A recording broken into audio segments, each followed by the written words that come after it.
Türkmenistanyň paxta ýygymy önümçiliginde mejburi däkmediň ulanylmagy barada maglumat toplamak bilen meşgul olan aktivist Gaspar Matalayewy boşatmak boýunça alınıp barýan halkara tagallalaryna dünýäniň iri guramalarynyň ýene biri Profsoýuzlaryň Halkara Konfederasiýasy goşuldy.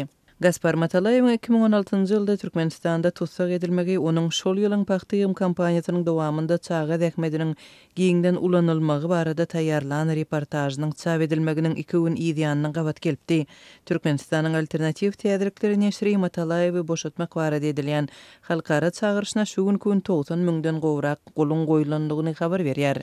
Gasparyň boşadylmagy ugrundaky görüş çağalaryň we ulularyň müňler çötüren gatnaşmagyndaky mejburi däkmede garşy şeýlede Türkmenistanyň zalim hökümeti tarapyndan bileleşmek hem söz azatlygyny rehimsiz basyp ýatyrmagyna garşy görüşdir diýip ANT Nesri Profsoýuzlaryň Halkara Konfederasiýasynyň beýanatyny çetirler.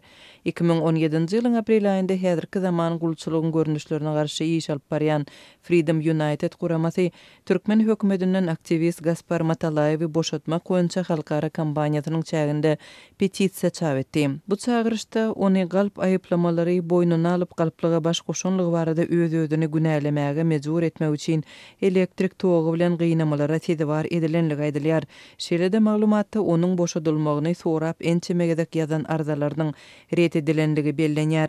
Adam hukuklaryny goraýjy halkara guramalary Gaspar Matalayewyň tutsaklygyny syýasy matlaply hatap edýärler we onuň paş eden maglumatlarynyň Türkmen hökümetiniň ýyllar boýy paxta ýygyma onlarça müň raýaty mejburi çekmek we olara jazalandyrmak haýbaty bilen paxta ýygdyrmak hereketlerine ünsü çekmäge ýardym berenligi aýdylýar. Birleşen Milletler Guramasynyň Adam hukuklary boýunça komiteti Gaspar Matalayewyň tutsaklygyny edenetdilikle adlandyrdy we Türkmenistandan Gaspar Matalayew ýaly paxta ýygymda mejburi däkmediň ulanylşyny hatap almak boýunça iş alyp barýanlara zorluk görkezmegi, gynamaları we tutuklary bet etmegi talap etdi. Aktivistiň tutsak edilmeginiň adam hukuklary boýunça ähli umumy deklarasiýanyň 6 maddasynyň we raýat hem syýasy azatlykları baradaky halkara ulalaşygynyň 4 maddasynyň bozulandygy aýdyldy. Şeýlede Birleşen Milletler Guramasy Türkmenistandan onuň tutsak edilişini doly we gararsyz derňemegi talap etdi. Birleşen Ştatlaryň Döwlet Departamentiniň adam gaçakçylygy boýunça şu ýylky hatabатynda hem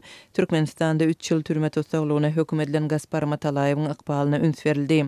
1-nji oktýabrda adam hukuklaryny goraýjy toparlar prezident Berdimuhamedowyň New York eden saparyna gabatlap Türkmenistanyň paxta meýdanlarynda mejburi däkmediň bet edilmegini we bu aýlygynç tejribe barada habar berýän aktivistleriň ýygdyrlanmagyny bet etmek talaby bilen Birleşen Milletler Guramasynyň baş idarasynyň öňünde protest geçirdiler. Halkara jemgyýetçiligi Türkmenistanyň hökümetinden Gaspar Matalayewy destine boşatmagy we onuň howpsuz ýagdaýda öz işini dowam etdirmegine ruhsat bermegi talap edýär.